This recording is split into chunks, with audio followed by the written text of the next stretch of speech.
बात करेंगे तूफान, जिसको लेकर हाई अलर्ट जारी कर दिया गया। जी हां, तमिलनाडु तक यह पहुंच गया है और अलर्ट मध्य प्रदेश छत्तीसगढ़ में भी, क्योंकि इसका असर यहां तक आएगा। मध्य प्रदेश के कई जिलों में तापमान गिरना शुरू हो गया है। मध्य प्रदेश की बात कर लें, पचमढ़ी में 5 दशमलव कुछ डिग्री दर्ज किया गया तापमान, भोपाल में भी 8 के आसपास है, इंदौर में 12 के आसपास टेंपरेचर पहुंचा हुआ, उज्जैन में भी 12 के आसपास है।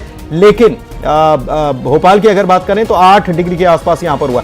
छत्तीसगढ़ की बात कर लें तो कई जिलों में बारिश की आशंका बनी हुई है, यहां पर बादल छाए हुए हैं। कुछ जिलों में, छत्तीसगढ़ के कुछ जिलों में टेंपरेचर बहुत नीचे चला गया है। तमिलनाडु से केरल तक भारी चेतावनी जारी की गई है। चेन्नई एयरपोर्ट पर आवाजाही बंद भी कर दी गई है और तूफान चूंकि आ रहा है तो ऐसे में अलर्ट कर दिया गया है। तमिलनाडु पे तो अलर्ट है ही, लेकिन मध्य प्रदेश और छत्तीसगढ़ में भी अलर्ट है, क्योंकि अगर बादल जो छाएं, बारिश होती है तो नुकसान हो सकता है किसानों को। किसान परेशान है, टेंशन में है किसान।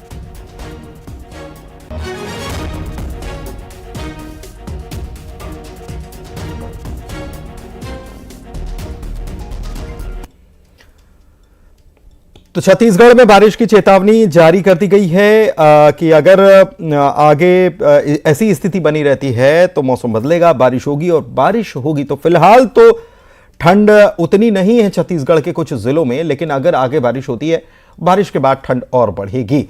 लेकिन उससे ज्यादा परेशानी किसानों को है कि बारिश होगी तो चिंता की बात है। किसानों की फसलें जो हैं वो खेतों में हैं, धान कटाई का वक्त भी है, धान खरीदी भी हो रही है, धान लेकर किसान पहुंच भी रहे हैं, और ऐसे में छत्तीसगढ़ में बारिश की चेतावनी जारी कर दी गई है। तो किसान इसको लेकर परेशान हैं। और शेख इमरान हमारे सहयोगी गरियाबंद से जुड़े हुए हैं, साथ में युगल हमारे सहयोगी जुड़े हुए हैं रायपुर से, दोनों के पास चलेंगे। सबसे पहले शेख इमरान के पास चलते हैं। जैकेट निकल गई और पूरी बिल्कुल ठंड अच्छी खासी है, टेम्परेचर क्या है इमरान ये भी बताइए, और क्या बारिश के आसार बन रहे हैं वहां पर? जी बिल्कुल पुनीत, टेम्परेचर जो है काफी गिर गया है, 18 सेल्सियस के पार पहुंच गया और ठंड जो है अब धीरे धीरे बढ़ने लगी है। तमिलनाडु में उठे चक्रवाती तूफान फेंगल का असर छत्तीसगढ़ के कई जिलों में देखने को मिल रहा है, और इसी के साथ जो है आज सुबह से ही बारिश हो रही है, बादल छाए हुए हैं, और बादल छाने के साथ अब यह अंदाजा लगाया जा रहा है कि आगे ठंड काफी ज्यादा बढ़ जाएगी। सुबह से लोगों का घर से निकलना मुश्किल हो गया। बारिश होने की वजह से धान खरीदी केंद्र है, वहां धान खरीदी तो चल रहा है, लेकिन कहीं कहीं प्रभावित हो रहा है, और कई धान जो है इसी तरह खुले में पड़े हुए हैं।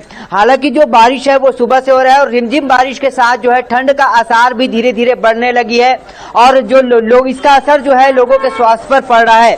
फेंगल जो तूफान है इसका खासा असर हमें देखने को मिल रहा है। लोग गर्म कपड़े का इस्तेमाल कर रहे हैं, और ये जो तूफान है इसका असर सबसे ज्यादा अगर देखा जाए तो गरियाबंद जिले के कई इलाकों में देखने को मिल रहा है, और छत्तीसगढ़ के कई इलाकों में अभी तो बारिश हो रही है, और ये बारिश से कहीं न कहीं चिंता बनाती है कि लोगों के स्वास्थ्य पर इसका असर पड़ रहा है, साथ ही आम लोगों का जीवन प्रभावित हो रहा है, और ऐसी स्थिति में लोगों को सतर्क रहने की जरूरत है। मौसम विभाग ने अलर्ट कर दिया है कि अगर इसी तरह मौसम का हाल रहा और मौसम का मिजाज इसी तरह बदला रहा तो आगे भी बारिश होगी, और बारिश होने के बाद जो ठंड पड़ेगी ये कड़ाके की ठंड पड़ सकती है, और ये जो है उम्र दराज लोगों के लिए मुसीबत बन सकती है। लोगों के लिए जो काफी ज्यादा ठंड होने से उनकी स्वास्थ्य पर इसका असर स्वास्थ्य पर निगेटिव, लेकिन उससे ज्यादा जो ठंड पड़ेगी वो बाद में, लेकिन उससे ज्यादा तो अभी हाल की परिस्थितियां जो हैं वो ये बता रही हैं कि बारिश हो गई और बारिश की वजह से किसान परेशान हैं। उनका धान कहीं कटाई के लिए है तो कहीं